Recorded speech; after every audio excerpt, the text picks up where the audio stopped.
सहजीवन व्याख्यानमालेचे अध्यक्ष श्रीमान कुलकर्णीजी, उपस्थित सज्जन आणि माता भगिनी, विश्वगुरु भारत असं शीर्षक देऊन त्याखाली मी काही बोलावं अशी अपेक्षा आहे.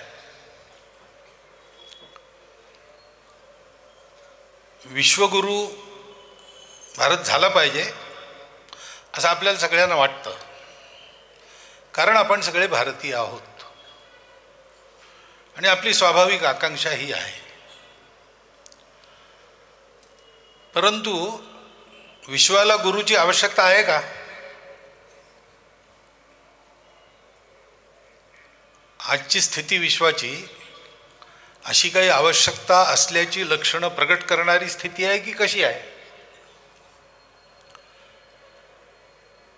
कारण असं म्हणतात, आणि ते खरंही आहे, की पूर्वीपेक्षा आजचं जग हे फार सुखी आहे. भौतिक दृष्टीने खरं आहे. कितीतरी सोयी सुविधा आहेत. पूर्वीच्या काळी रोग यायचे आणि हजारो बळी घेऊन जायचे. त्या रोगांची आता ओळख सुद्धा राहिली नाही, इतका नायनाट त्यांचा झालेला आहे.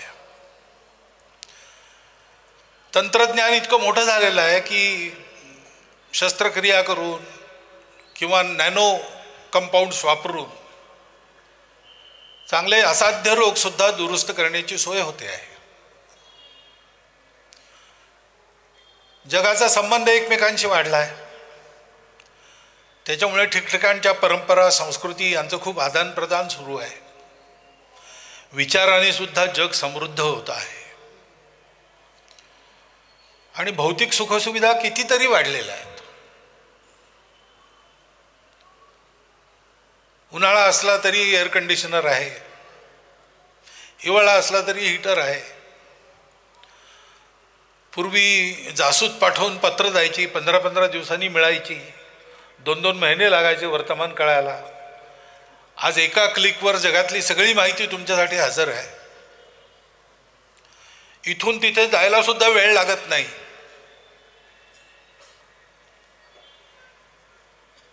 खूप गतीने दूरदूरच्या देशांमध्ये आपण पोहोचू शकतो. अनेक ज्यांचे उद्योगधंदे मोठे आहेत आणि बाहेर आहेत, भारताच्या बाहेर, ते लोक जर पुण्याहून हडपसरला जावं तसं आठवड्यातून 2-3दा जाऊन येतात तिकडे.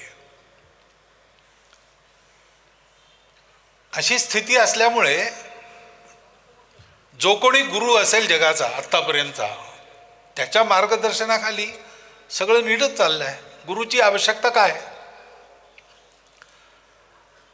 असा प्रश्न पडतो, विचारतात लोक. परंतु हे विचारताना हेही लक्षात येतं की ही नाण्याची एक बाजू आहे.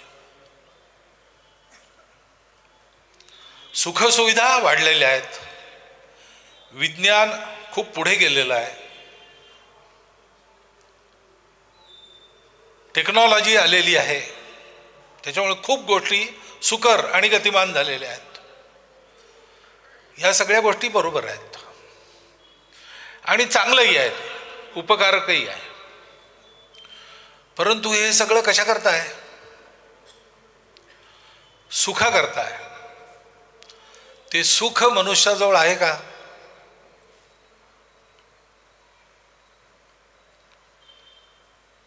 चांगले पक्के रस्ते झाले, पण लोकांचं घरोघरी जाणं थांबलं. फार लवकर इथून तिथे जाता येतं, पण मनातली अंतरं इतकी वाढली की ती पूर्ण करताच येत नाहीत. सोयी सुविधा वाढल्या पण शांती नाही. कोणी उठतं बंदूक घेऊन कुठेही जाऊन गोळीबार करतो आणि कुणालाही मारतो. अशा घटना घडायला लागल्या. घटस्फोटाचं प्रमाण वाढलं, कुटुंब तुटायला लागली, मनशांती नाहीशी झाली. तुमच्या आमच्या व्यक्तिगत आणि कौटुंबिक जीवनात हे अनुभव जगभर, विशेषतः भारताच्या बाहेर जास्त प्रमाणात हे येतात, त्यांची वृत्त आपण वाचतो. आणि मानव समाज या पातळीवर जरी विचार केला तरी इतकं सगळं झालं, पण युद्ध तर थांबत नाही, कुठे ना कुठे चालूच असतं. आपसात लढून एकमेकांच्या कत्तली करण्याचा उद्योग हा कट्टरपणापोटी चालूच असतो. तो कट्टरपणा काही गेलेला नाही आहे, आपसातली तेढ गेलेली नाही आहे. आणि ज्याच्या आधाराने पृथ्वीवर जगायचं ते पर्यावरण, त्याचा ऱ्हास होत चाललाय. अन्न विषमुक्त झालं, विषयुक्त झालं, जमीन विषयुक्त झाली, पाणी विषयुक्त झालं, हवाई विषारी झाली.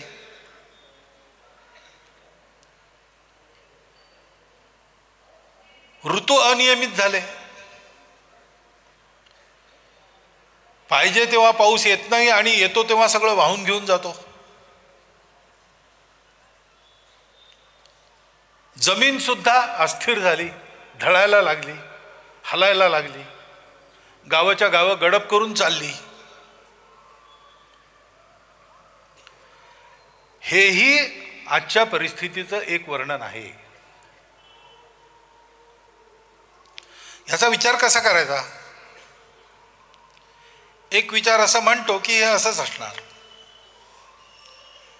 जगामध्ये सदा सर्वदा सगळे सुखी होऊ शकत नाहीत, म्हणून सुख द्यायचं सगळ्यांना अशी आकांक्षा घेऊन जे बोलतात तेही सांगतात की maximum good of maximum people, एवढंच शक्य आहे. पण तेही दिसत नाही. 4% लोकसंख्या आहे, ती जगातले 80% संसाधन वापरून जाते. आणि ती वापरायला मिळावीत म्हणून उर्वरित लोकांवर आपलं वर्चस्व कायम राहावं याच्याकरता काय वाटेल ते करते.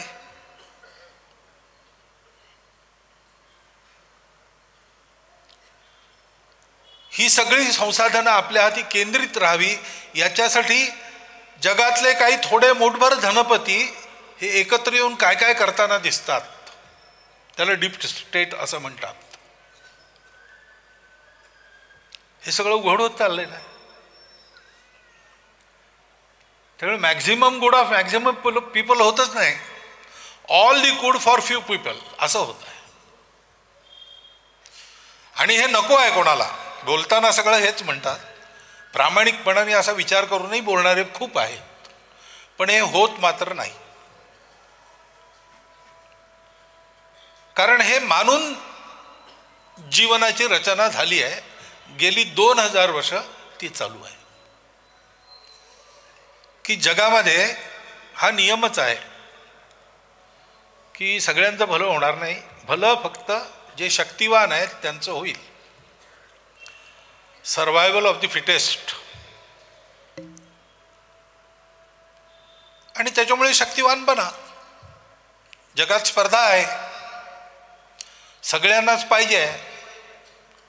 आणि पाहिजे आहे म्हणजे काही मला मिळावं, सगळ्यांमधला वाटा मलाही मिळावा असं नाही आहे. मला पाहिजे आणि मलाच पाहिजे, आणि मला पाहिजे तेवढं मिळाल्यानंतर उरलेल्या जगाचं काय होईल ते होवो.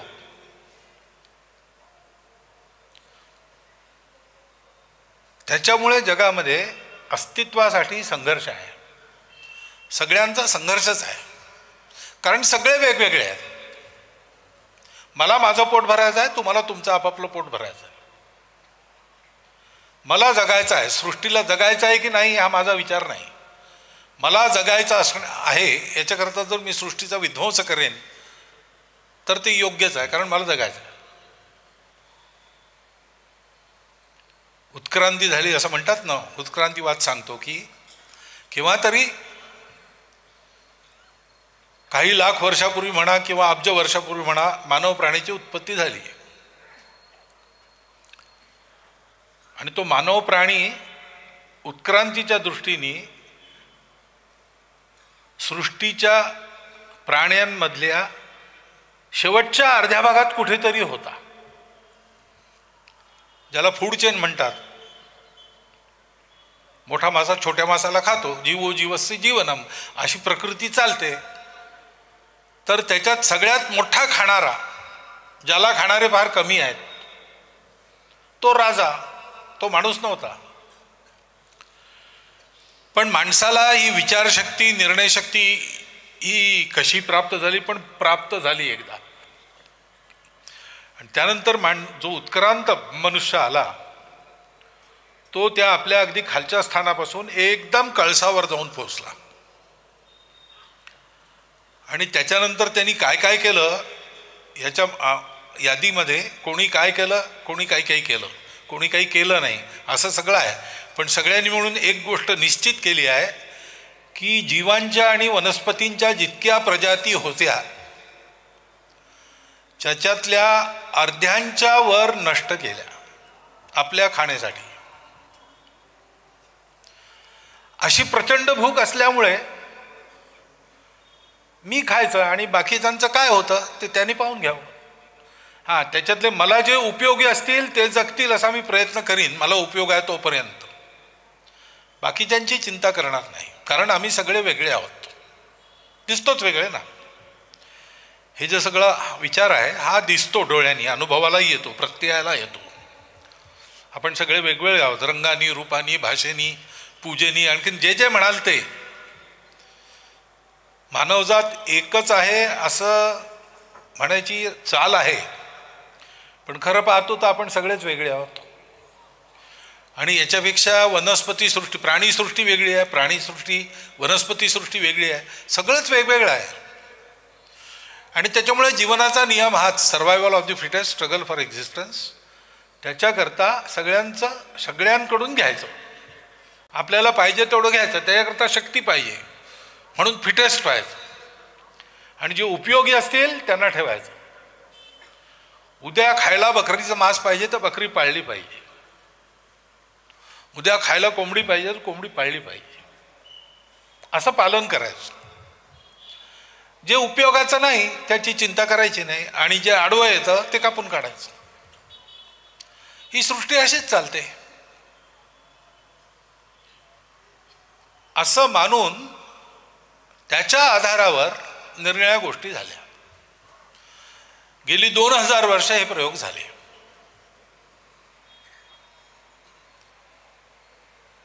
पहिल्यांदा मनुष्य भटका होता, त्याच्या लक्षात आलं की एकटे आपण जगू शकत नाही, आपल्याला प्रकृतीने काही दिलेलं नाही आहे, सगळ्यात अशक्त आपण आहोत.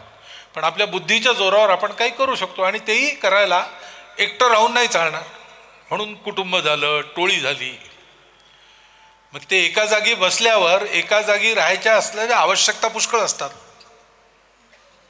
आपल्या घरामध्ये किती सामान असतं, एका जागी राहतो आपण, प्रवासात जातो तेव्हा ते सगळं बरोबर घेऊन जात नाही. 10 दिवस जरी असलो तरी एक सुटकेस असते आपल्याजवळ, त्यात सगळं असतं कामाचं.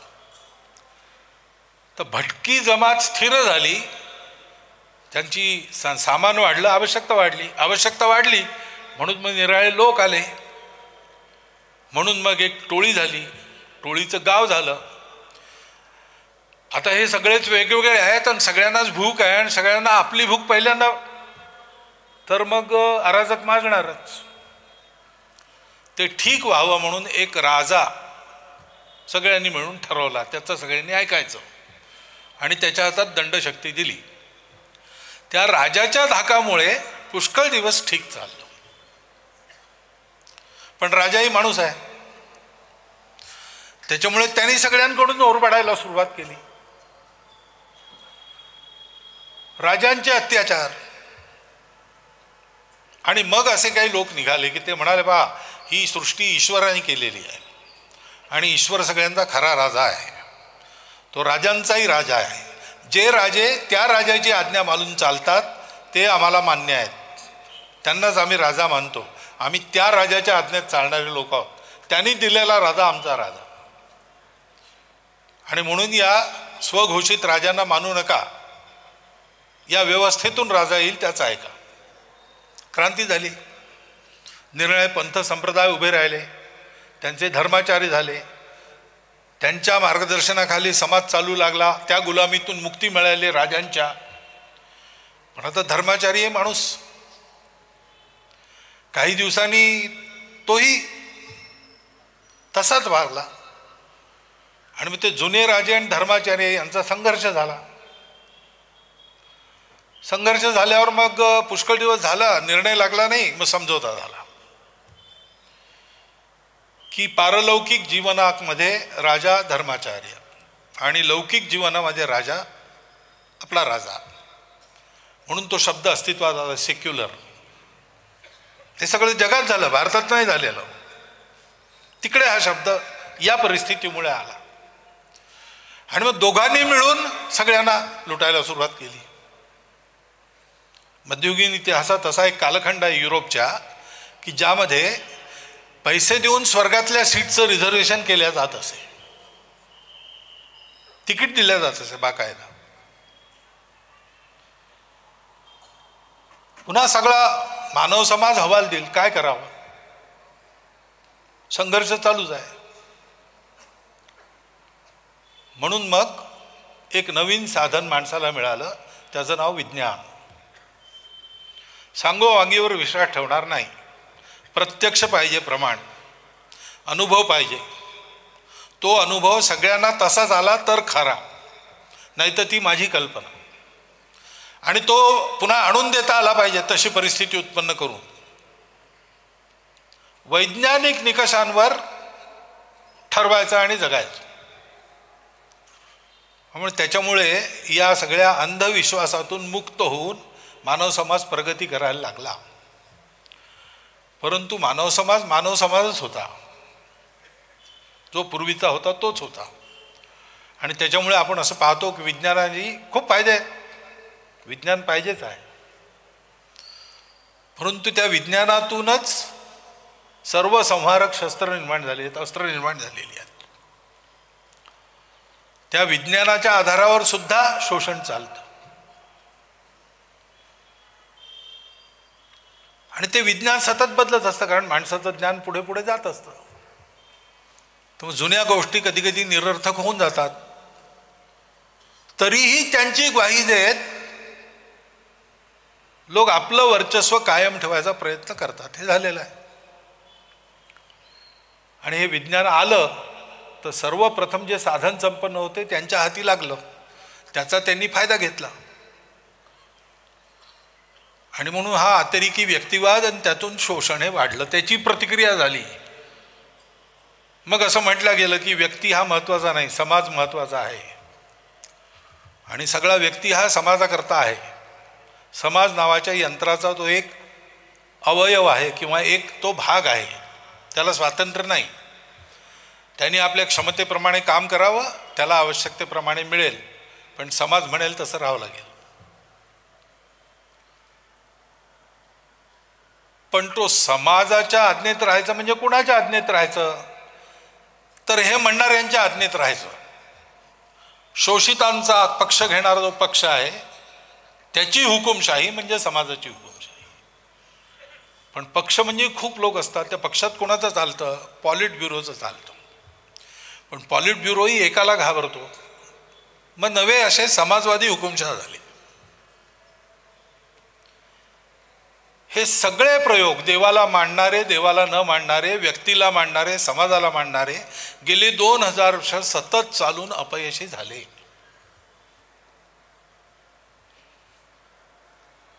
आणि आज अशी स्थिती आहे की सगळी एकीकडे एक बाजू आहे, फार उजळ आहे, फार आपल्या सर्वांना मानव म्हणून गौरवात नेणारी आहे, गौरवाचं ज्ञान देणारी आहे. पण दुसरी बाजू आहे ती पृथ्वी सकट मानवतेच्या विनाशाची शंका उत्पन्न करणारी दुसरी बाजू आहे. आणि लोक चिंतित आहेत. आणि त्याच्यामुळे लोकांना वाटतं की आपलं चुकलं, बदललं पाहिजे. अगदी वर्ल्ड ट्रेड ऑर्गनायझेशननी सुद्धा 90च्या दशकात असं म्हटलं होतं की आता जी समृद्धी येणार आहे ग्लोबलायझेशनमुळे येणार आहे आणि त्याच्यात आपल्याला आपल्या संस्कृती वगैरे सगळं विसरावं लागेल, आपल्या समजुती मोडीत काढाव्या लागतील आणि सगळ्यांनी मिळून एका जागतिक व्यवस्थेमध्ये सगळ्यांना आपल्याला सामावून घ्यावं लागेल.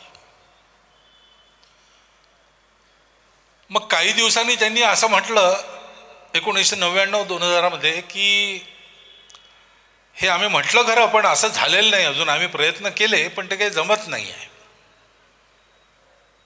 आणि 2005 मध्ये त्यांनी म्हटलं की हे आमचं चुकलं, असं नाही आहे, प्रत्येक राष्ट्राची आपली एक परंपरा आहे, संस्कृती आहे, स्वभाव आहे. तर प्रत्येकाचं मॉडेल वेगवेगळं राहील.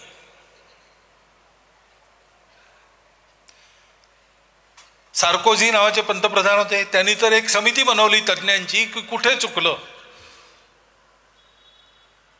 आपले अमर्त्य सेनही त्या कमिटीत होते.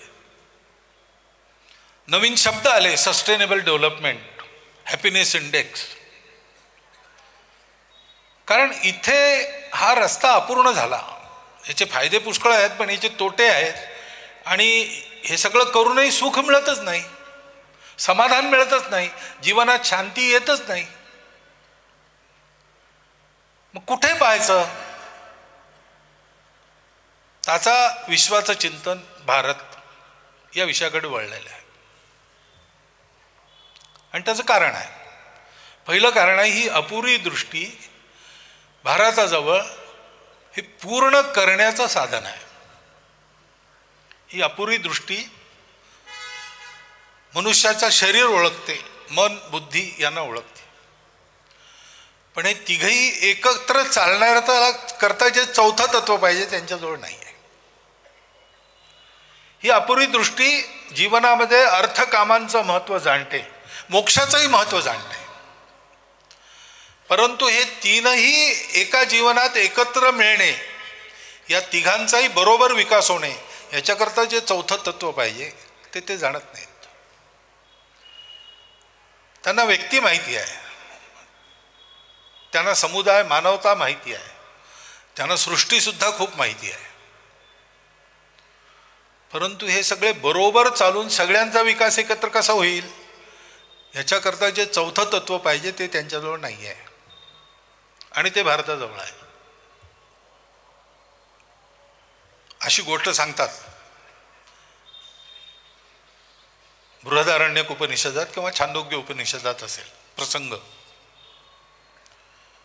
की वैभवाच्या अत्युच्च शिखरावर मानव समाज होता. मानव समाजात दोन प्रवृत्ती सनातन काळापासून आहेत, आजही आहेत, पुढेही राहतील. एक प्रवृत्ती म्हणते की आमच्याजवळ सगळं काही आहे आणि आमचंच सगळं बरोबर आहे, आमचं ऐका तर तुमची सुरक्षा करू, आमचं ऐकणार नाही तर मग आमच्या दयेवर तुम्हाला जगावं लागेल, आम्हाला वाटतं तर तुम्हाला मरावं लागेल. हे वर्चस्ववादी लोक आहेत. सगळ्या पृथ्वीवर आपलं वर्चस्व असलं पाहिजे, शक्य झालं तर देवांवरही आपलं वर्चस्व असलं पाहिजे, देव मानतील तर. सगळं काही आपल्या हातात, सगळं काही आपल्या इच्छेने, मी म्हणेन तसंच चाललं पाहिजे, माझ्याकरता चाललं पाहिजे. त्या प्रवृत्तीला म्हणतात राक्षस प्रवृत्ती. ही असते सर्व प्रभुत्वाची इच्छा, याचं मूळ आहे अहंकार. आणि दुसरी एक प्रवृत्ती आहे ती म्हणते की आम्ही जगतो, सगळेच जगले पाहिजेत, त्याच्यामुळे ज्याला जरूर आहे त्याचं रक्षण करू, जो दुर्बल आहे त्याच्यासाठी उपयोगी होऊ, आम्ही जगू, सगळ्यांना जगवू. ही आहे देव प्रवृत्ती. दोन्ही प्रवृत्तींचे लोक भौतिक वैभवाच्या अत्युच्च शिखरावर होते, आपापला पुरुषार्थ करून त्यांचे आपापले गुरु होते, पण सुख संतोष शांती त्यांच्याजवळ नव्हती. म्हणून ते आपल्या गुरूंकडे गेले, राक्षस शुक्राचार्यांकडे गेले, देव बृहस्पतींकडे गेले आणि म्हणाले की काय करायचं. तर दोघांच्याही गुरूंनी सांगितलं तुम्ही ब्रह्मदेवाकडे जा, त्यांच्याजवळ एक आत्मविद्या आहे, तो आत्मा अमर आहे, अक्षय आहे, शाश्वत आहे आणि सगळीकडे आहे, सर्वव्यापी आहे.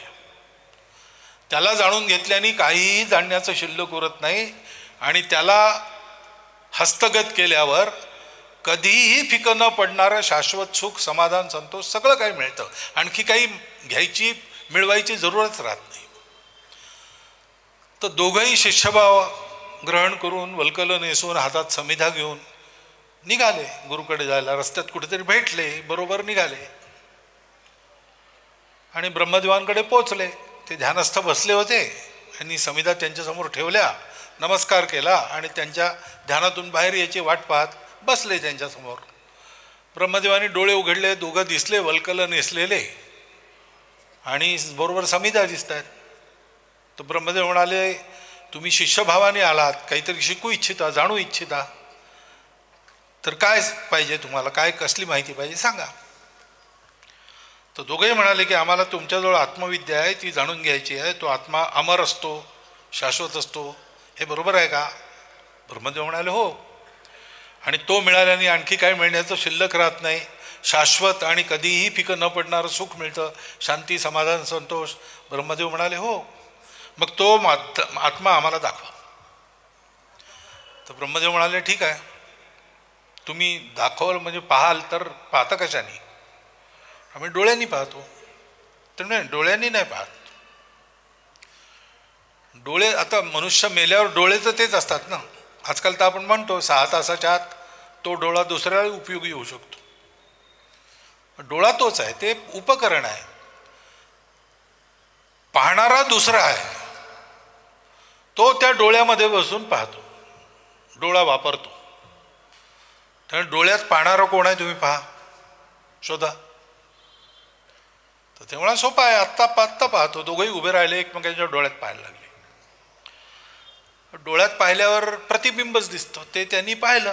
त्यांनी ब्रह्मदेवाला विचारलं, अरे हे तर आम्ही आरशात रोज पाहतो, स्वच्छ पाण्यामध्ये सुद्धा, शांत पाण्यामध्ये पण सुद्धा आम्ही हेच पाहतो. हाच आत्मा आहे का जो अमर शाश्वत आहे? ह्याच्यातच सगळं सुख आहे? तर ब्रह्मदेवानी काही उत्तर दिलं नाही. त्याच्यामुळे यांना वाटलं हेच बरोबर आहे, म्हणून परत निघाले आनंदाने. आत्मा सापडला. हाडामांसाचं दिसणारे शरीर हाच आत्मा आहे. त्यालाच मोठं करा, त्यालाच चांगलं ठेवा, त्यालाच सुखी ठेवा, म्हणजे सगळं मिळेल.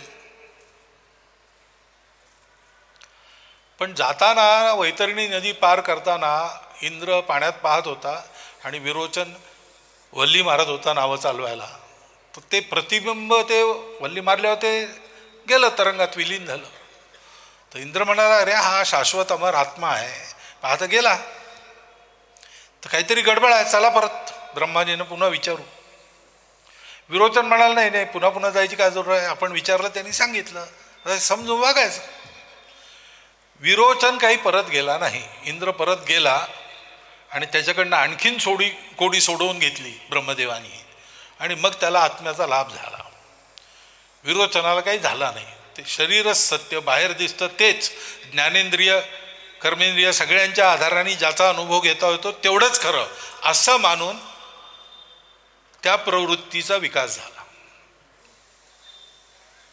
जग सुद्धा या ज्ञानाच्या या मुद्द्यावर येऊन थांबलं, ते पुढे गेलं नाही. पण आपल्या इथे असं नाही झालं, आपण पुढे गेलो. त्याचं कारण आहे, आपला भारत देश सुजल सुफल मलयज शीतल आहे. त्याच्यात राहणारे आपण, त्यावेळेला तर जनसंख्या फारच कमी होती, त्याच्यामुळे खायला प्यायला आमाप होतं. थोडा परिश्रम करा, जीवन उत्तम होईल. आणि इतकं आहे की त्याच्यासाठी स्पर्धा करायची जरूरच नाही, भांडायची जरूरच नाही. त्याच्यामुळे अनेक भाषा बोलणारे, अनेक धर्मांचे मांडणारे लोक असूनही आपण गुण्या गोविंदानी एकत्र एक समाज म्हणून राहिलो. उत्तर दक्षिण पूर्व पश्चिम इतक्या विविधता असूनही, जनम बिभ्रती बहुधा विवाचसम नाना धर्माणम पृथ्वीम यथौपसम, असं असूनही आपण मिळून मिसळून एक समाज म्हणून शांतीपूर्ण वातावरणात राहिलो. आणि स्वाभाविकच भूगोल वेगवेगळा असल्यामुळे, इतकं अंतर असल्यावर भाषा वेगवेगळी होते, खानपान रीतिरिवाज वेगवेगळे होतात, प्रत्येकाची बुद्धी असेल तशी उपासना करण्याची बुद्धी होते. हे सगळं विविध जे आहे ते समजावून घेऊन सहन करत न भांडता राहिलो. कुर्मपुराणात असं म्हटलं आहे की या भारतवर्षातली प्रजा अशी आहे की अनेक प्रकारांनी राहते आणि अनेक देवांची पूजा करते, तरी हे लोक मिळून मिसळून राहतात.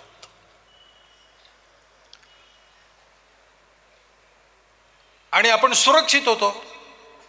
हिंदूकुशपासून आराकानपर्यंत सगळ्या पर्वतराजी इतक्या उंच आणि इतक्या दुर्गम की त्या काळात कोण येईल पायी पायी. आणि बाकी सगळ्या सीमा समुद्री सीमा, त्या काळात जहाजं नव्हती, नौका छोट्या छोट्या होत्या, समुद्र पार करून कोण येईल. त्याच्यामुळे आपण सुरक्षितही होतो, समृद्धही होतो. त्याच्यामुळे आपल्याला शांतता मिळाली आणि फुरसतही मिळाली. आणि त्याच्यामुळे आपण विचार करायला सुरुवात केली की बाहेर कुठे सुख मिळत नाही तर ते कुठे आहे. उपनिषदं आपण पाहिली, कालानुक्रमाने त्याची मांडणी केली तर जुनी उपनिषदं ही पंचमहाभूतांमध्ये काही आहे का सत्य ते शोधण्याचा प्रयत्न करतात आणि तिथून सुरू करून हळूहळू आत येतात, श्वासावर येतात. श्वासात काही आहे का, श्वासाच्या मागे प्राण आहे, प्राणात काही आहे का, मनात काही आहे का, असं करत करत आपले पूर्वज त्या चौथ्या तत्वापाशी पोहोचले. शरीर मन बुद्धी यांना जोडणारं तत्व आत्मा. काही लोक त्याला आत्मा म्हणत नाहीत, काही लोक तो शाश्वत आहे असं मानत नाहीत, पण आहे काहीतरी, भौतिक अस्तित्वाच्या पलीकडचं एक अस्तित्व आहे असे सगळे मानतात. भारतातले, भारतोद्भव संप्रदायातले सगळे. सृष्टी, मानवता आणि व्यक्ती या तिघांनाही बरोबर चालवणारं परमात्म तत्व आहे. तेच आत्मतत्व आहे. आत्मा आणि परमात्मा वेगळे नाही, तोच सगळीकडे एकत्र होऊन झालेला आहे. त्याच्यामुळे या सगळ्या विविधता वरवर दिसायला विविधता आहेत, पण एका मर्यादेपर्यंत आहेत. त्याच्यानंतर त्या चालत नाहीत, म्हणजे त्या मिथ्या आहेत, खोट्या नाहीत. रिलेटिव्ह ट्रुथ याला मिथ्या म्हणतो आपण. तुमचं जेवण झालं तर तुमचं पोट भरेल, माझं जेवण झालं तर माझं पोट भरेल, हा आपला अनुभव आहे. परंतु हाही आपला अनुभव आहे की मुलांचं जेवण झालं आणि आईसाठी उरलं नाही तर आई म्हणते मला काही जरूर नाही, तुम्ही जेवलात माझं पोट भरलं. आणि ते नाटक नसतं, ते खरं वाटत असतं आईला. तर जीवनाचा, भावनांचा, विचारांचा एक स्तर असा असतो की तिथे हे भौतिक सत्य चालत नाही, तिथे दुसरं सत्य आहे. सदा सर्वदा सदा सर्व काळ संपूर्ण सत्य आहे, ते एकच असतं. त्याच्यामुळे परमात्मा आणि आत्मा एकच आहे. आणि त्याच्यामुळे त्याला प्राप्त करणं, मुक्ती, मोक्ष हे परमोच्च लक्ष्य आहे जीवनाचं. उपभोग हे लक्ष्य नाही. संयमित भोग करून शरीर मन बुद्धीचं सामर्थ्य ते आपण प्राप्त करू इतकं ठेवायचं, ह्याच्याकरता तो भोग आहे. आणि हे प्राप्त केलं म्हणजे आनंद मिळतो, सुख मिळतं, सगळं मिळतं. त्याच्यामुळे त्याच्या अनुशासनात राहावं लागेल. कारण इंद्रियांना तर बाहेरच्या पदार्थांची ओढ दिलेली आहे. सुख त्याच्यात नाही हे आपण जाणतो, मिळालं नाही. आजही आपण लाडू खाल तर किती खाल, 50, 60, 70, 100. एक वेळ अशी येते की तोच लाडू पण तो नकोसा वाटतो. जो पहिल्या लाडूच्या वेळेला अत्यंत हवा असा वाटत होता तो नकोसा वाटतो आणि जास्त जबरदस्तीने तोंडात घालायचा प्रयत्न केला उलटी सुद्धा होते. तर ते सुख लाडवात नाही, ते आपल्या मनात आहे. आणि ते सुख प्राप्त व्हायचं असेल तर मग अनुशासन पाहिजे, संयम पाहिजे. अर्थकाम आवश्यक आहेत, कारण शरीर मन बुद्धी सतेज राखणं आवश्यक आहे परमसुख प्राप्त करायला, मोक्ष प्राप्त करायला. तर त्याचं अनुशासन धर्म आहे. धर्माने निबद्ध अर्थकामांची प्राप्ती ही मनुष्याला भौतिक आणि पारलौकिक दोन्ही सुख देते. म्हणून धर्माची एक व्याख्या आहे, यतो अभ्युदय निःश्रेयस सिद्धी स धर्मा. अभ्युदय म्हणजे भौतिक प्रगती, निःश्रेयस म्हणजे पारलौकिक प्रगती. उपनिषदांचा आदेश आहे, अविद्यया मृत्युम तीर्त्वा विद्यया मृतम अश्नुते. भौतिक सृष्टीच्या ज्ञानाची उपासना करून मरणावर काबू मिळवा. पाहिजे तसं पाहिजे तितकं जगता आलं पाहिजे, हा प्रयत्न करायला. आणि विद्या, पारलौकिक जगताच्या ज्ञानाची उपासना करून अमरत्व प्राप्त करा, मृत्यूच्या पलीकडे जा. हे असं जीवन आपण जगलो. आजच्या इतिहासाची स्मृती जितकी आहे, काय 5, 7, 9, 10, 12,000 वर्ष, त्यातल्या फार पूर्वीच्या काळाला प्रत्यक्ष पुरावे देता येत नाही. प्रत्यक्ष पुरावे देता येतात 5-6 हजार वर्षाच्या काळाचे. जितके देता येतात तितक्या काळामध्ये भारतवर्ष हा इसवी सन 1600 पर्यंत जगातला अग्रेसर देश होता, भौतिक वैभवात सुद्धा.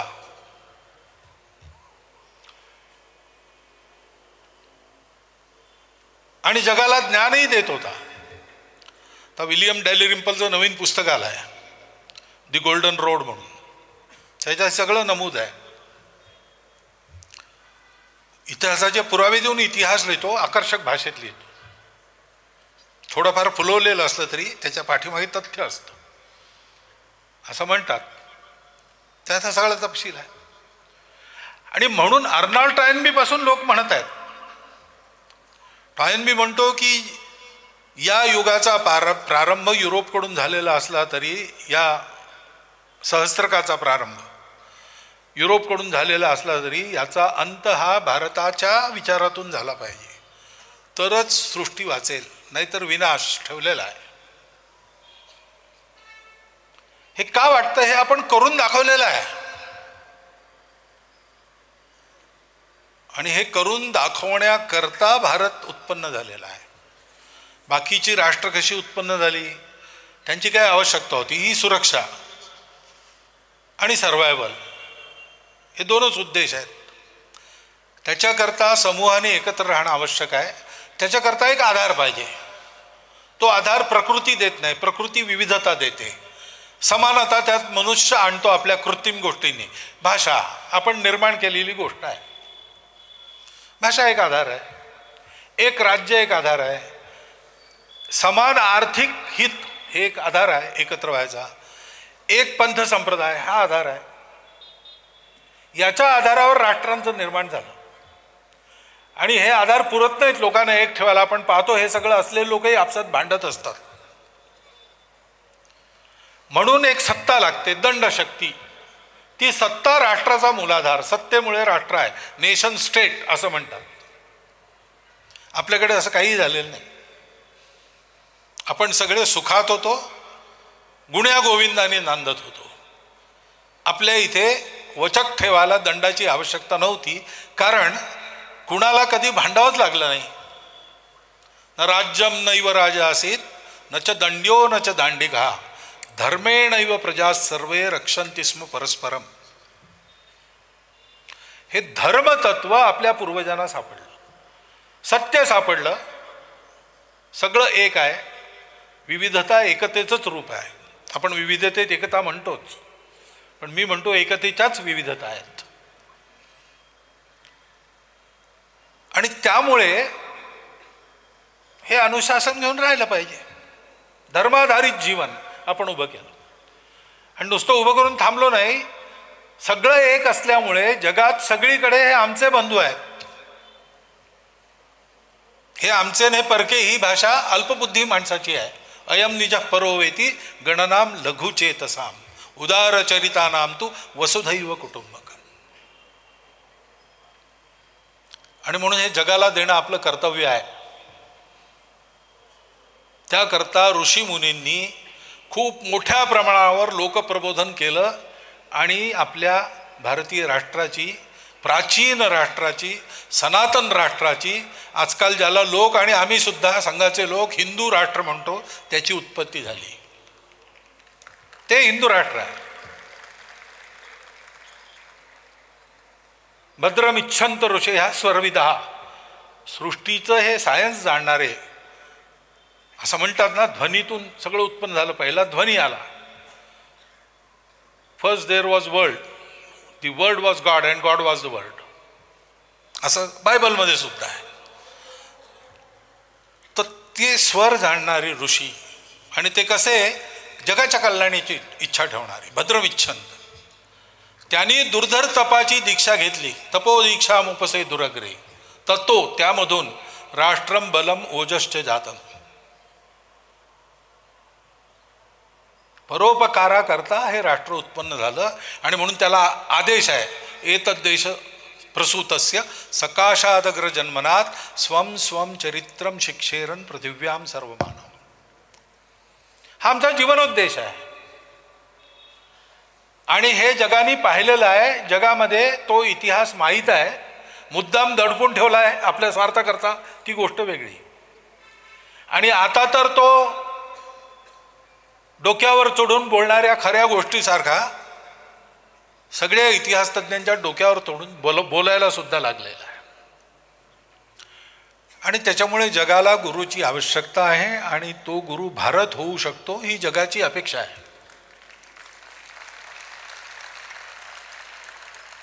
भारतीय नाही, या देशावर आपण प्रेम करतो, आपल्या राष्ट्रावर आपलं प्रेम आहे. स्वतंत्र भारत कसा झाला पाहिजे, आपण म्हणतो विश्वगुरु झाला पाहिजे, आपण महाशक्ती झाला पाहिजे असं एकदम म्हणत नाही. कारण महाशक्ती होऊन काय करतात लोक ते आपण पाहिलेलं आहे. आपल्याला तसं करायचं नाही. सगळ्या विश्वावर वर्चस्व गाजवायचं आणि आपला स्वार्थ लाटून घ्यायचा आणि ते होऊन जर परमार्थाकरता वेळ उरला तर तो करायचा, नाही तर नाही करायचा. असं आपल्याला नाही करायचं, आपला तो स्वभाव नाही. म्हणून आपणही असं म्हणतो आणि आपण आज करतो. श्रीलंका भारताशी कशी वागली भारताच्या स्वातंत्र्यानंतर पुष्कळ काही काही म्हणता येईल, पण तरीही श्रीलंकेवर संकट आल्यावर मदत करणारा एकमात्र देश कोणता होता? भारत. श्रीलंका चीनच्या कच्छेपी लागली होती तेव्हा सुद्धा मदत करणारा कोण होता? भारत. मालदीव काही दावा घेऊन वागत असल्यासारखं वागत असला तरी पाण्याचं शॉर्टेज झालं तेव्हा मालदीवला पाणी कोणी दिलं? भारताने दिलं. व्ही.पी. सिंग महोदय तिकडे गेले लोकांना सोडवायला लिबिया वगैरे मध्ये, तर फक्त भारताच्याही लोकांनाही सोडवलं त्यांनी. तिथे जितके फसले होते तितक्यांसाठी प्रयत्न केले. हा आपला स्वभाव आहे आणि त्याच्यामुळे विश्वाचा स्वाभाविक गुरु भारत आहे. भारत होऊ शकतो कारण भारताजवळ ते सगळं आहे. क्षमता आहे भौतिक प्रगतीची आणि ती आपण करतो आहोत. एकेकाळी आपण चर्चा करायचो भारताची. मी कॉलेजमध्ये वगैरे असताना चर्चा चालायच्या तेव्हा पहा ते कुठे आहेत, ते कसे आहेत आणि आपण कुठे. बेटा आपलं काही नाहीच आहे असं असे सूर असायचे. आता असा सूर कोणीच लावत नाही, भारतातही लावत नाही, बाहेरही लावत नाही. पण नुसतं तेवढ्याने होत नाही. आपण हा सूर का लागतो? आता आपण भौतिक प्रगती करतो आहोत, आणखीन पुष्कळ करायची आहे, नेटानी करावी लागणार आहे, खूप काही काही सुधरवावं लागणार आहे. पण त्या रस्त्याला आपण लागलो आणि हे होणार. भारताची तरुण पिढी त्या विश्वासाने आणि त्या निर्धाराने ही कामाला लागते आहे. त्याच्यामुळे कोणी करो न करो हे होणार, हे निश्चित आहे. ही भविष्यवाणी नाही, हा हिशोब आहे, हे होणार आहे. परंतु केवळ तेवढ्याने विश्वगुरु होता येत नाही. ऊंचे बैठे ना लहे गुणबिन बडपन जान. केवळ वर उंच जागी बसला म्हणून मनुष्य मोठा होत नाही. बैठ मंदिर शिखर पर वायस गरुड न होय. मंदिराच्या शिखरावर बसून कावळा गरुड होत नाही. तो गुण असावे लागतात. जगाला मार्गदर्शन करणारा समाज हा परमवैभव संपन्न पाहिजेच. पण परमवैभवात अर्धा भाग भौतिक वैभवाचा आहे. आपण सगळे श्रीसूक्त आपल्याला माहिती आहे. आपल्यापैकी पुष्कळ जण त्याचा दिवाळीत पाठही करत असतील, ऐकतही असतील. त्याच्यात आहे हेही मागितलेलं आहे, धान्यम धनम पशुम बहुपुत्र लाभम शत संवत्सरम दीर्घमायु. हे आहे. पण नुसतं एवढंच नाही मागितलं. न क्रोधो न च मात्सर्यो न लोभो न अशुभामती. हे सुद्धा गुण मागितले. हे दोन्ही मिळून श्री होते. आणि वैभवाचं वर्णन असं आहे, गुरुपद पाहिजे असेल तर तत्र श्री विजयो भूतिही ध्रुवा नीतिही. 3 गोष्टी पाहिजेत. ध्रुव नीती पाहिजे, अढळ असणारी नीती पाहिजे. नीती ही सत्यापासून उगम होते. नीती ही आत्मीयतेतून उगम पावते, धर्मातून येते. सत्य, करुणा, शुचिता, तपस हे धर्माचे 4 पाय आहेत. त्यांचं प्रॉडक्ट नीती आहे. ती नीती पाहिजे, भूती पाहिजे, म्हणजे उद्योग पाहिजे, पुरुषार्थ पाहिजे. त्याच्यातून उत्पादन होईल, त्याच्यातून जे पाहिजे असेल ते आपल्या इथे उपस्थित होईल, आणता येईल. आणि त्याच्या जोरावर मग श्री असते. त्या श्रीमध्ये सुद्धा मनाची श्रीमंती ही आली पाहिजे. नाहीतर धन आल्यानंतर विद्या विवादाय धनम मदाय शक्ती परेशाम परपीडनाय असं असू शकतं. माणूस जर दुष्ट असेल तर खलस्य साधूर विपरीतम येतो. चांगल्या माणसांचं उलट असतं. ज्ञानाय दानाय च रक्षणाय. तर ही बुद्धी पाहिजे, हा संस्कार पाहिजे, ही संस्कृती पाहिजे. म्हणून विश्वगुरु भारत झाला पाहिजे तर आपण काय करायचं? भौतिक प्रगतीच्या व्यवस्था आहेत, शासन आहे, प्रशासन आहे. आपल्या देशामध्ये निष्णात शेतकरी आहे, 10,000 वर्ष शेती करतो आहे. अनेक प्रकारच्या अनेकविध प्रजाती त्यांनी उत्पन्न केलेल्या आहेत आत्तापर्यंत. थोडी अनुकूलता मिळेल तर तोही आपल्या कर्तृत्वाने सगळं विश्व दुमदुमवून टाकेल, इतकी त्याची ताकद आहे. आजही करतो आहे तो, विपरीत परिस्थितीतही. व्यापार उद्यम करणारे चांगले लोक आहेत सगळीकडे, सगळ्या देशांमध्ये. भारतीय व्यापारी पाहिजे, कारण तो सचोटीचा असतो. भारतीय डॉक्टर पाहिजे, कारण तो आत्मीयतेने उपचार करतो. भारतीय इंजिनियर पाहिजे, कारण तो उत्कृष्टतेशी तडजोड करत नाही. ही वस्तुस्थिती आहे. अनेक देश चालवण्यामध्ये भारतीयांचा मोठा वाटा आहे. पण आपल्याला हे लक्षात ठेवलं पाहिजे, नुसतं यांनी होणार नाही. देशभक्तीलाही आधार काय आहे? या देशाची भक्ती आम्ही का करावी? तरुण पिढी विचारेल. आणि आणखीन काय पाहिजे? ते काय आहे? गेले 1000-1200 वर्ष समाज म्हणून आपण स्थिर नव्हतो, आणि समाज म्हणून आपल्या व्यवस्था उद्ध्वस्त होत होत नष्ट झाल्या.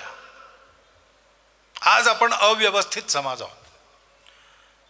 मागचं काही काही आहे त्याचे अवशेष उरले आहेत, त्यांना चिकटून आपण चालतोय. पण ती व्यवस्था नाही या काळाकरता.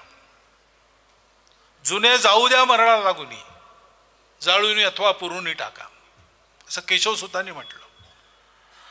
आचार धर्म निर्धारित करणाऱ्या गोष्टी देशकाल परिस्थिती सुसंगत नव्या उभ्या कराव्या लागतील. पण त्या उभ्या करताना पाया कोणचा? तो आपला पाया पाहिजे, आणि ते समजलं पाहिजे. म्हणून पहिली गोष्ट आहे, आपल्याला आपली दृष्टी नीट करावी लागेल. कारण गेल्या 1000-1200 वर्षात आपल्या व्यवस्था उद्ध्वस्त झाल्या. अनेक कदाचार आपल्यात शिरले, आणि ते चालत राहिल्यामुळे त्यांनाच आपण आपली परंपरा मानतो चुकीनी. तो धर्म नाही तो अधर्म आहे तरी. आणि इंग्रजांनी तर आपलं ब्रेन वॉशिंगच केलं. आपल्या पूर्वजांबद्दल, आपल्या परंपरेबद्दल, आपल्या इतिहासाबद्दल, संस्कृतीबद्दल नुसतं अज्ञान नाही तर तिरस्कार उत्पन्न केला. आणि तो तसा उत्पन्न करण्याचा प्रयत्न आजही चालू असतो. कारण प्रभुत्व पाहिजे सगळ्यांना. आणि खरोखर भारत असा विश्वगुरु झाला तर ठेकेदारी संपुष्टात येईल. म्हणून या सगळ्या जंजाळातून मार्ग काढून आपल्याला पहिल्यांदा आम्ही कोण, आपण कोण हे समजलं पाहिजे, हे स्पष्ट असलं पाहिजे. आणि त्याच्याशी कुठल्याही कारणाने तडजोड करता कामा नये. आमचं राष्ट्र हे परोपकाराकरता निर्माण झालेलं आहे. आमच्या राष्ट्रामध्ये अनेकविध पूजा संप्रदाय पहिलेपासून चालतात. आणि आमची मान्यता ही आहे की जाकी रहे भावना जैसी प्रभू मुहूर्त तिनं देखी तैसी. हे भांडणाचे मुद्दे असू शकत नाहीत.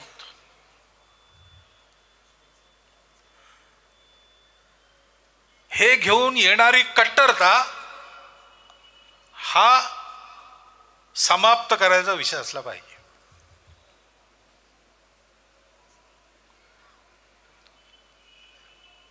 आम्ही कोण? आमची संस्कृती सांगते. मातृवत परदारेषु परद्रव्येषु लोष्ठवत आत्मवत सर्वभूतेषु या पश्यति स पंडिता. आमची ही ओळख आहे. सनातन काळापासून या धर्माच्या आधाराने चालत आलेलं जीवन,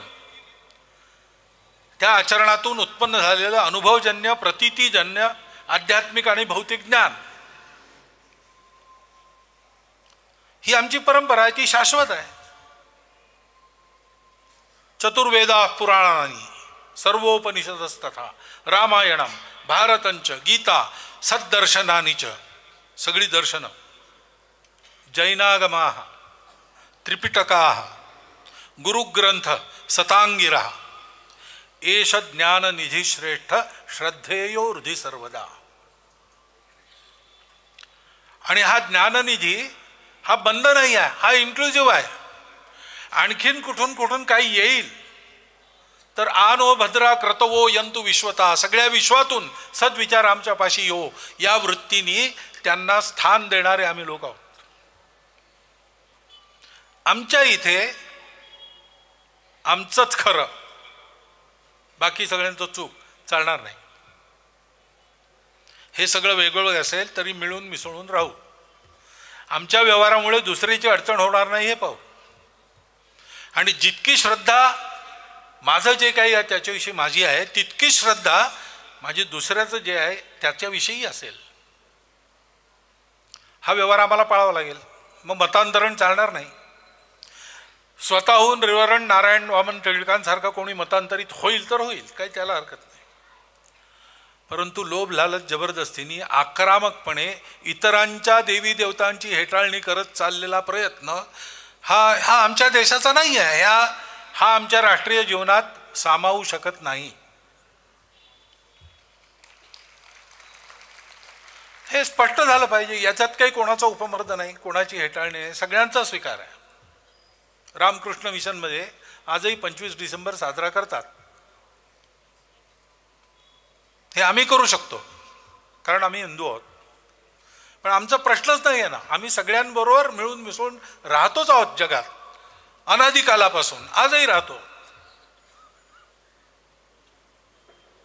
हे जीवन जर, ही हार्मनी जर जगाला पाहिजे असेल तर आपल्या देशात याचं मॉडेल उभं करायचं म्हणजे ही हार्मनी आपल्या देशात असली पाहिजे.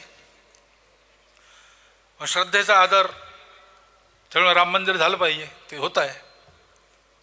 हिंदूंची श्रद्धा असताना हिंदूंना वाटतं. परंतु असं केलं म्हणजे हिंदूमध्ये नेता होता येतं म्हणून, किंवा अतिरेकी भूतकाळाच्या ओझ्याच्या परिणामामुळे अतिरेकी तिरस्कार, द्वेष, शत्रुता, संशय याच्या पोटी रोज एक नवीन प्रकरण काढणे, हे कसं चालेल? हे नाही चालणार. शेवटी आपलं सोल्युशन काय आहे? जगाला आपल्याला दाखवायचं आहे की आपण सगळे एकत्र नांदू शकतो. आपल्या देशात त्याचा छोटासा प्रयोग झाला पाहिजे. तो प्रयोग करताना आहेत आमच्या या सगळ्यांना सामावून घेणाऱ्या अनेक पंथ संप्रदायांच्या विचारधारा आमच्या इथे आहेत. आता काही बाहेरूनही आल्या आहेत ज्यांच्यामध्ये चुकीनी का होईना पण कट्टरपणाची परंपरा आहे. त्यांचं राज्य इथे राहिल्यामुळे त्यांना असं वाटतं की आमचं पुन्हा राज्य आलं पाहिजे. पण आपला देश आता संविधानानुसार चालतो. तिथे कोणाचं राज्य नसतं. जनता आपली प्रतिनिधी निवडून देते. जे निवडून येतील ते राज्य चालवतील. राज्य जनतेचं असतं. तो वर्चस्वाचा जमाना गेला, हे लक्षात यायला पाहिजे. आणि ही जुनी भांडणं आहेत. ही जुनी भांडणं विसरून आपण सामावून घेतलं पाहिजे सगळ्यांना. हा अलगाव आजपर्यंत चालतो, हे भांडण आजपर्यंत चालू आहे. याचं कारण काय आहे? वेळोवेळी ही आठवण देण्याचा प्रयत्न झाला की ठीक आहे, पूजा तुमची कोणची हा प्रश्न नाही, इथे एकत्र गुण्यागोविंदाने आपण नांदू शकतो. ही संस्कृती ते शिकवते. पण वेळोवेळी त्यात खोडा घालायचाही प्रयत्न झाला. लास्ट बटवन खोडा औरंगजेबाने घातला. तेव्हा हे होत चाललं होतं ॲसिमिलेशन. हे करू इच्छिणारे तिकडे जे होते दाराशिकोव सारखे, त्यांचा निपात करून टाकला त्यांनी. आणि पुन्हा एकदा एक कट्टरपणाची राजवट अनुभवली. 1857च्या वेळेला ही प्रक्रिया पुन्हा सुरू झाली. गोहत्याबंदीचा आदेश काढला दिल्लीच्या बादशाहाने, बहादूरशाह जफरनी. राम मंदिर हिंदूंना द्यायचं ठरलं तिथे अयोध्येत, एक मौलवी आणि एक संत यांच्या पुढाकाराने. पण इंग्रजांना हे लक्षात आलं की हे आपसात भांडणारे लोक किती काही भांडत असले तरी आमच्यासारखा विदेशी असेल तर सगळे एक होऊन आम्हाला हाकलायला लढायला लागतात, त्यामुळे यांना तोडून ठेवलं पाहिजे. त्यांनी पुन्हा दुसरा प्रयत्न केला आणि हा अलगाववाद उत्पन्न केला. त्या कारस्थानाला बळी पडून पाकिस्तान झालं. स्वतंत्र भारतामध्ये आम्हाला भारतात राहायचं आहे असं म्हणणारे सगळे लोक होते. मग भारतात राहायचं आहे आणि भारतीय होऊन राहायचं, आपण सगळे एक आहोत. वेगळेपणाची भाषा कशी, वर्चस्वाची भाषा कशी, कोण मायनॉरिटी कोण मेजॉरिटी, सगळे सारखेच आहेत. या देशाची परंपरा म्हणते पूजा ज्याची त्याची त्याला लखलाव आहे. आपसात नीट वागा, नियम कानून पाळून चाला. आणि म्हणून या वर्चस्ववादाचा, कट्टरपणाचा विसर पाडून स्वतःला या देशाच्या सर्वसमावेशक संस्कृतीशी एकरूप झालं पाहिजे. आणि या देशाची सर्वसमावेशक संस्कृती परंपरेने ज्यांच्याकडे चालत आली आहे त्यांनी सुद्धा का भीती वाटते? आपण विघटित आहोत म्हणून भीती वाटते. संघटित व्हा, सशक्त व्हा, कुणाची भीती वाटणार नाही. जे भीती दाखवतात त्यांना भीती वाटेल इतके सशक्त व्हा. पण कुणाला भीती दाखवू नका. ना भय देत काहू को, ना भय जानत आप. ऐसे भारतीय को देखकर जगत डरावे आप. असं झालं पाहिजे. आपली दृष्टी साफ झाली पाहिजे. आपल्या देशात सगळ्या प्रकारचे लोक आहेत, पण आपलं राष्ट्र हे सनातन चालत आलेलं प्राचीन राष्ट्र, इंग्रजांनी तयार केलेलं राष्ट्र नाही आहे. राष्ट्र हे आपलं सत्तेशी निगडीत नाही आहे, संस्कृती धर्म सत्य यांच्याशी निगडीत आहे. आणि म्हणून ते त्या काळापासून चालत आलेलं आहे. सृष्टीच्या उत्पत्तीपासून तिला लागू असलेला धर्म हा आपल्या देशाचा आधार आहे. हे धर्माधारित धर्मप्राण राष्ट्र आहे. जगाला धर्म देण्याकरता जगणारं राष्ट्र आहे. हे स्पष्ट असलं पाहिजे सगळ्यांचं. याच्यात वाद नको. कोणचा राजकीय पक्ष असो हे स्पष्ट असलं पाहिजे. कोणची पूजा पंथ संप्रदाय असो हे स्पष्ट असलं पाहिजे. हे स्पष्ट असलं पाहिजे की या सगळ्या विविधता मोडीत काढण्याचा अर्थ एकता नाही. जगाची मान्यता आहे, एक व्हायचं असेल तर एकसारखं असलं पाहिजे. आपली मान्यता वेगळी आहे. विविधता एकतेचा शृंगार आहे, म्हणून त्याचा आदर केला पाहिजे, स्वीकार केला पाहिजे. आपली विशिष्टता जपायची, दुसऱ्यांच्या विशिष्टतेचा आदर करायचा. विविधता घेऊन एक होऊन जगणार आपलं राष्ट्र आहे. तो स्वभाव आपला सुद्धा बनवायला पाहिजे. त्याच्याकरता जर आपला दुर्बळपणा आडवा येत असेल तर ती भीती आणि तो दुर्बळपणा टाकून आपल्याला असं सबल झालं पाहिजे की आमच्या पुढे कोणी उभं राहू शकणार नाही, पण जगात सगळ्यांना उभं करायला आम्ही सहाय्यता करू. हे करणं आवश्यक आहे. आणि दुसरी गोष्ट की मनात बुद्धीत ती स्पष्टता आल्यावर ती कृतीत आली पाहिजे. दांभिकपणा चालणार नाही, कारण उद्घोष सगळे याचा करतात. चांगल्या चांगल्या गोष्टीच सगळे बोलत असतात. जाहीरपणे वाईट गोष्टी बोलणारा कोणी नाही, कारण मान्यता हीच आहे, सगळीकडे आहे. पण हे बोलायचं आणि करायचं उलटं अशी पुष्कळांची रीत आहे.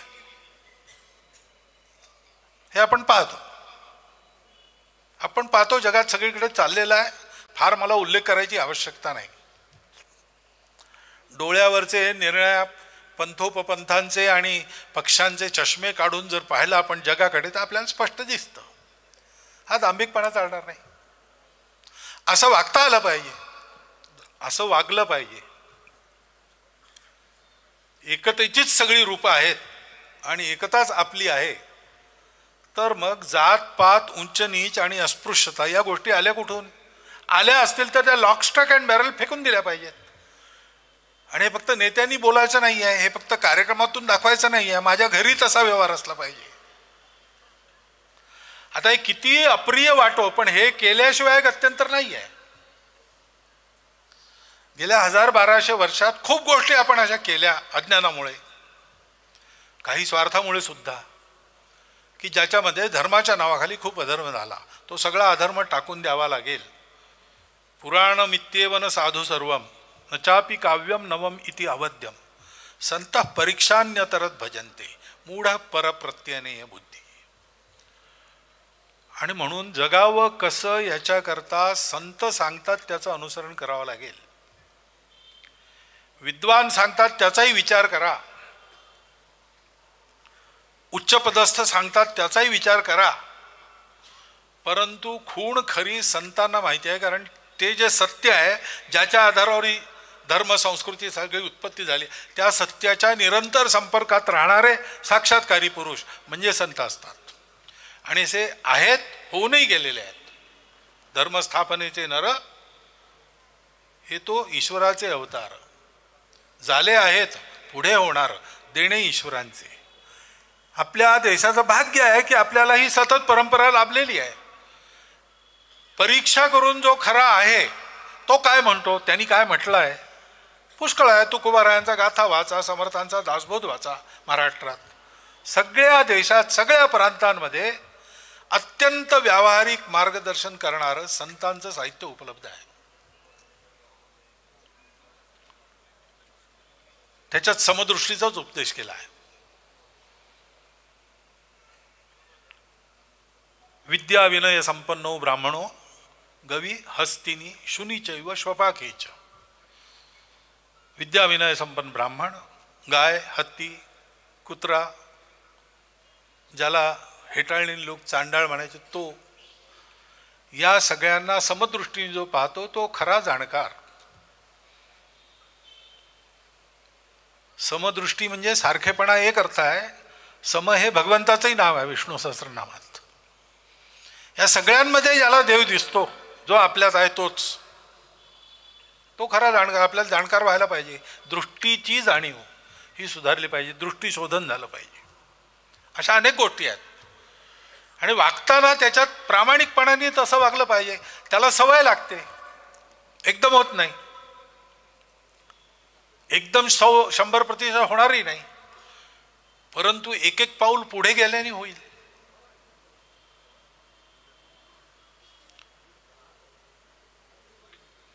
मुंगीच्या पावलांनी मुंगी सुद्धा झाडा शिखरावर जाते. गरुड असेल तो झेप घेऊन जातो, पण गरुड पंख फडफडवणार नाही तर काहीच जाणार नाही. मुंगी चालत जाईल तर पुढे जाईल. योजनानाम सहस्रोपी शनैर गच्छेत पिपीलिका. गावच्या गाव पार करून जाते मुंगी छोट्या छोट्या पावलांनी. अगच्छन वैनत योपी. गरुड असला म्हणून काय झालं, गेलाच नाही, हल्लाच नाही. पदमेकम न गच्छती, एक पाऊलही पुढे जात नाही. हे सुरू करावं लागेल, ताबडतोब सुरू करावं लागेल. आज करू उद्या करू नाही. स्वतःचं आत्मनिरीक्षण करून संतांनी सांगितलेल्या मार्गाचा सगळा धांडोळा घेत आजच्या काळात मी काय केलं पाहिजे जेणेकरून हा सगळा भारत आमचा आहे, एक आहे, आम्ही सगळे एक आहोत असं मला वागता येईल. खूप सवयी चुकीच्या मुरलेल्या आहेत, त्या प्रयत्न करून निपटून काढाव्या लागतील. आणि आपल्या देशामध्ये जे संविधान आहे, आपल्या देशातल्या लोकांनीच आपल्या देशातून परंपरागत त्यांना लाभलेली बुद्धी आणि मन याच्यातूनच त्याची सृष्टी झालेली आहे. त्यावर हुकूम प्रामाणिकपणाने चाललं पाहिजे. त्यातला काही भाग बदलतो, संसद बदलवते, कायदे बदलतात, नियम बदलतात, पण 4 गोष्टी न बदलणाऱ्या आहेत. प्रस्तावना संविधानाची, संविधानातले मार्गदर्शक तत्व, संविधानातले नागरिकांची कर्तव्य, नागरिकांचे अधिकार, या 4 काय काय आहेत याचं आपल्या घरी प्रबोधन झालं पाहिजे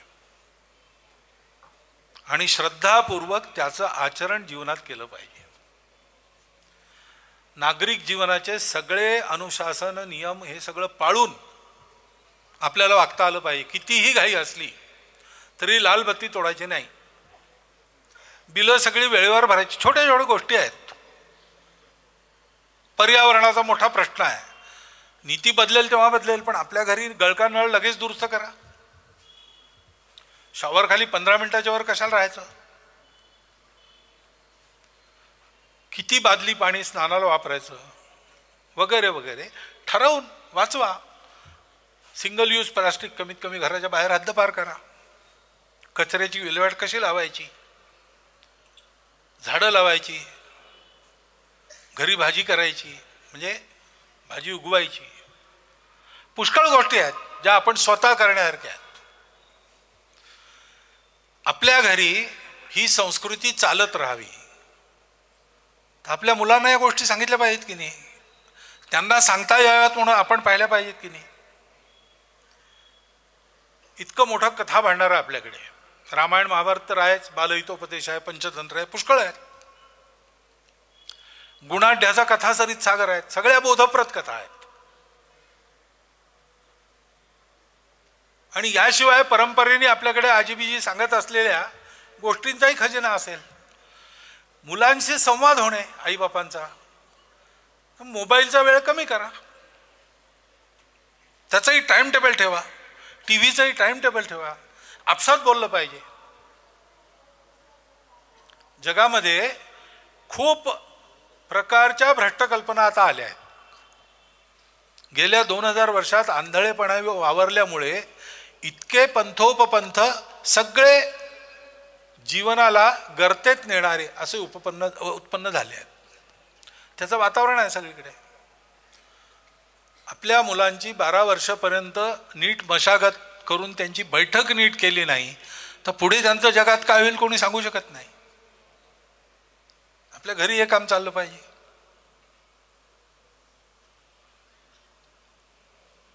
संघाने आता शताब्दी वर्षानंतर 26च्या विजयादशमीनंतर ठरवलं आहे की या 5 गोष्टी घेऊन पुढे जायचं.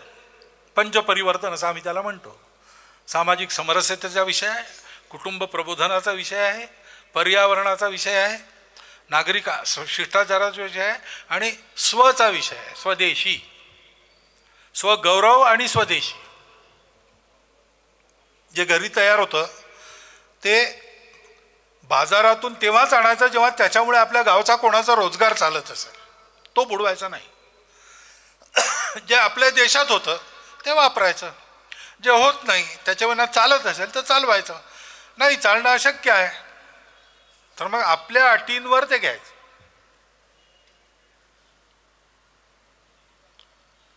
शक्य तितकं स्वावलंबी जीवन.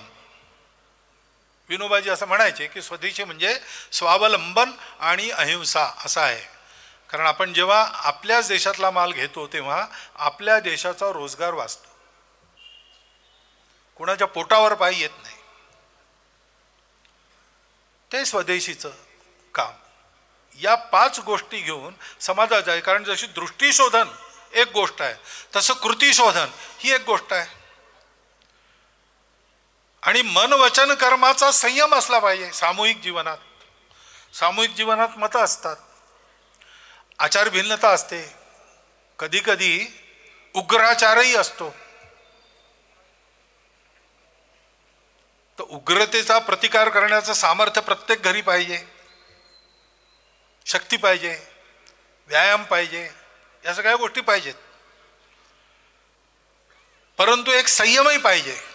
स्वतंत्र देशामध्ये कायदा आहे, अशा अत्याचाराचा बंदोबस्त करणारी यंत्रणा आहे. ती पोचेपर्यंत स्वतःचं संरक्षण स्वतःला करता आलं पाहिजे. परंतु नंतर त्यांच्या हातात आहे ते.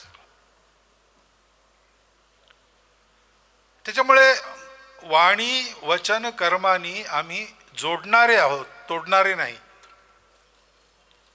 अत्याचार सहन करणारे नाही पण अत्याचार करणारेही नाही.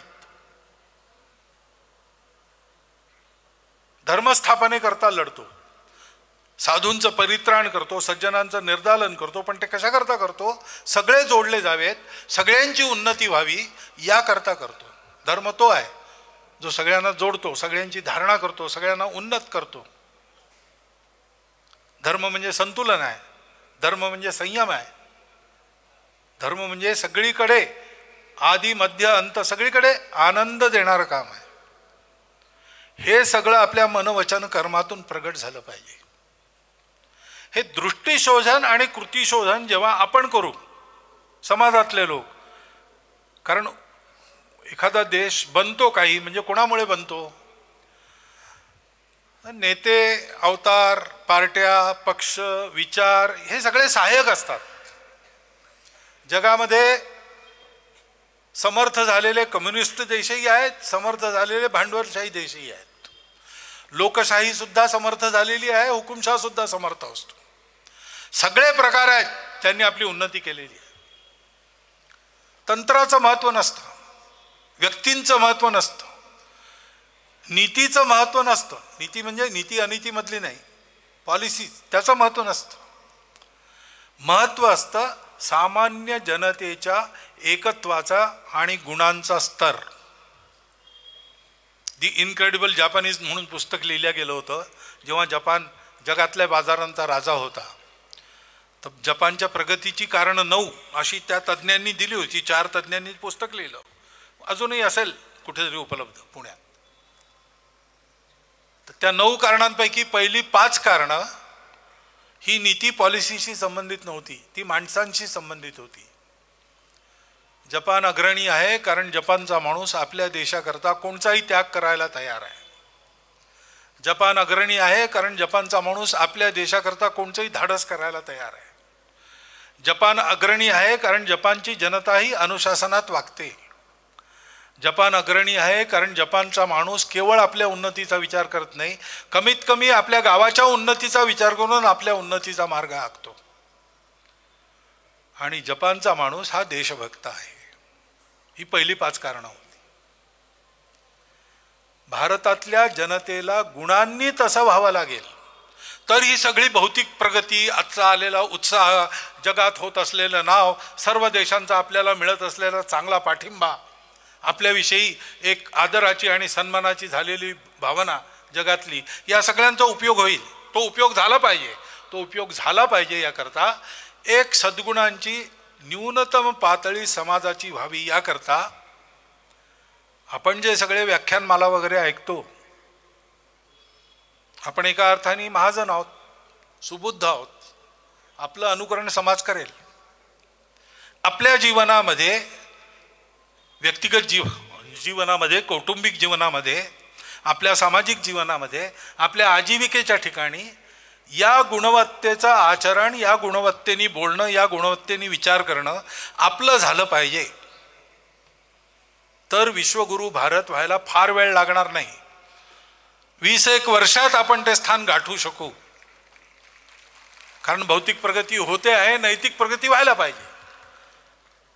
हे जर आपण करू तर विश्वगुरु भारत ही केवळ घोषणा राहणार नाही, हे केवळ स्वप्न राहणार नाही, ते प्रत्यक्ष साकार झालेलं आपण पाहू. विवेकानंदांनी म्हटल्याप्रमाणे सृष्टीच्या गुरुपदावर, त्या सिंहासनावर आरूढ होऊन आपली भारत माता उभयकरांनी सर्व जगाला अभय प्रदान करते आहे, हे दृश्य मला माझ्या दृष्टीने स्पष्ट दिसत आहे. त्यांच्या दिव्य चक्षुंनी, ज्ञानचक्षुंनी त्यांनी ते पाहिलं. आपण हे जर करू तर आपल्याला ते आपल्या चर्मचक्षुंनी पाहायला मिळेल. ते आपणा सर्वांना पाहायला मिळो अशी शुभेच्छा देतो. थोडंसं लांबलेलं हे भाषण आपण शांतपणे ऐकून घेतलं याबद्दल आपल्याला धन्यवाद घेतो आणि माझे 4 शब्द समाप्त करतो.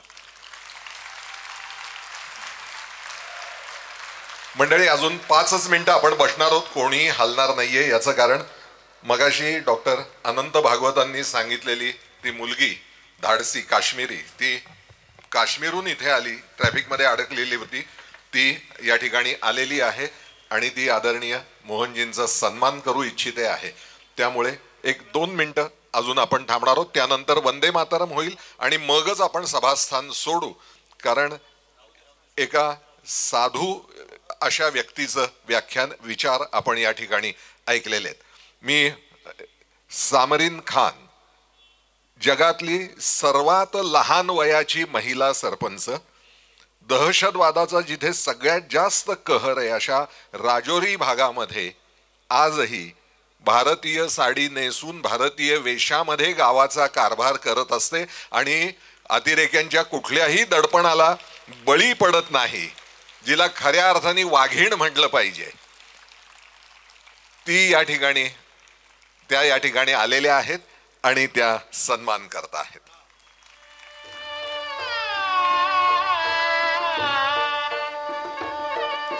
आणि त्यांनी काश्मीरहून एक सदिच्छा भेट म्हणून झाड आणलेलं आहे. पण त्याचबरोबर त्यांचं मोठेपण असं की त्यांनी संयोजकांसाठी सुद्धा एक झाड आणलेलं आहे. म्हणजे हे इतकं लक्षात ठेवून करणं.